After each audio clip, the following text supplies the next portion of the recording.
Welcome to tacosandgeeks.com. Justin here, back with more anime reviews, and we're going to be kicking off the winter season 2024 anime coverage. Of course, we do most of the premieres, and today we're going to be doing a show that was extremely hyped up for, I think, for about a year. I've heard of this anime, and I've heard about the manhwa Solo Leveling, and a lot of people were like, Justin, this is the one. You gotta watch this. It's so good. The manhwa is so good. It has a huge fan base from what I understand. I never read the manhwa, so forgive me if my review is not heavily based on the lore. This is my actually first introduction into it. And as always, to give you a brief synopsis, you can catch this anime on Crunchyroll. And this anime is called, once again, Solo Leveling. This is episode one review, which the title of episode one is called I'm Used to It. And here's the synopsis. Around 10 years ago, gates that connected our world to another dimension began to appear, leading the rise of hunters who traversed these gates to fight the magic beast within. Song Jinwoo, E rank hunter, is the weakest of them all. Now, this anime really started off with a bang with a lot of action, but I think what really worked for me is the fact that we have such a compelling main character in Song Jinwoo. And forgive me if I botched that pronunciation, but Jinwoo. And Jin is in a predicament, and the way they built the world is really good in this one because episode one basically is laying the foundation, just like a lot of the fantasy genre animes or the video game animes, or just a lot of the animes in general that we're getting in the 2020s. We get a lot of the foundation work of world building and setup, and then usually through the mid season, we really get to see the gut punches and what the real purpose of this anime is. And Solo Leveling is no different. Episode one does a great job of world building, explaining the rules, explaining our protagonist and the motivation of our protagonist in Jinwoo. And I really enjoyed it. I think, is it overhyped a bit? Just a tad bit. I would say just a tad bit overhyped. But it doesn't mean that the fact that it's just a little tad bit overhyped doesn't mean that this isn't a great anime or looks like it's going to be a great series. And I'm actually going to go back and I'm actually going to go read the manhwa just to see how good everybody's been telling me this manhwa actually really is. I really connected with Jinwoo and his character because of the predicament in the situations. Of course, this is spoiler free, but what I would say is that he's a character that has a chip on his shoulders. His father's injured.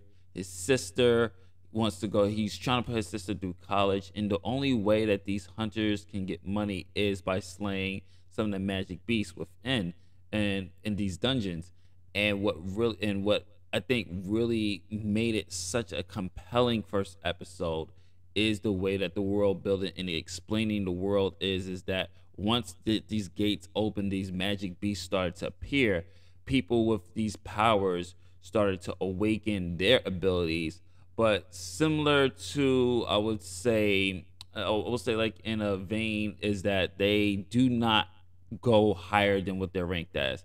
And for anyone who's played any RPGs that in MMO RPGs and things like that, you know that there's certain ranks, like there's a S rank, A, B, C, D, E. Jinwoo is an E rank, and he will never be anything but an E rank.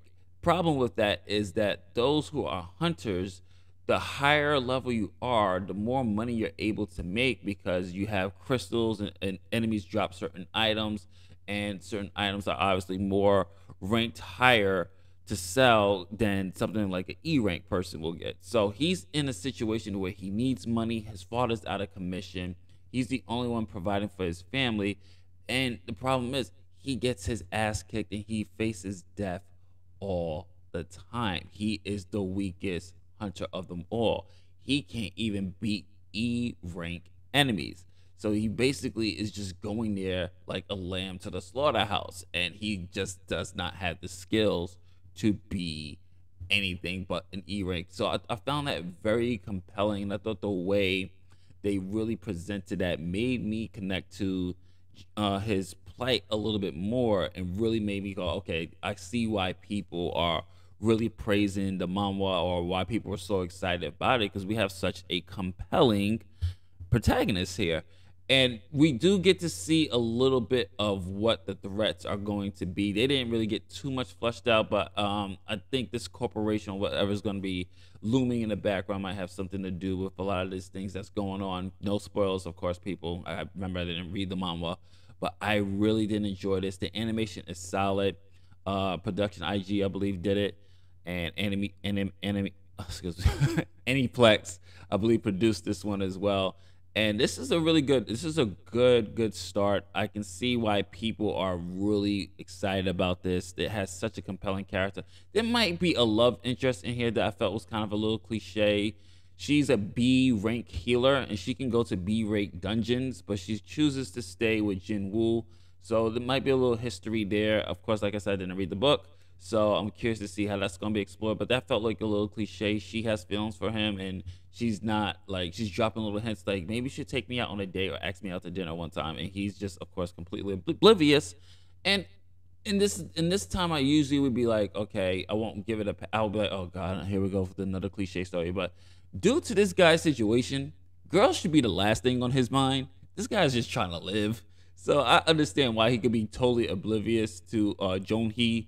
He's feelings towards him. But otherwise than that, it was very solid. Voice acting was great. Production was great. I mean, it's exactly what you expect from a production IG production, Aniplex production. Has the same styles, and I'm all for it. Episode one ended on a cliffhanger, which makes me really want to know more about this world and what's going to happen. And if you're looking for violence, you get it here. They don't hold nothing back. So this is Justin from otakusgeeks.com. What did you think of Solo Leveling? Comment below, let me know. And if you like what we do here, and if you like what my review and analysis was, please hit that like, subscription, and of course you can check out more anime reviews here on the channel. We also do Essential Anime, where I take a journey back to the good old days of the 80s and 90s animes and the early 2000s and tell you which ones you should probably put in your collection because it's essential.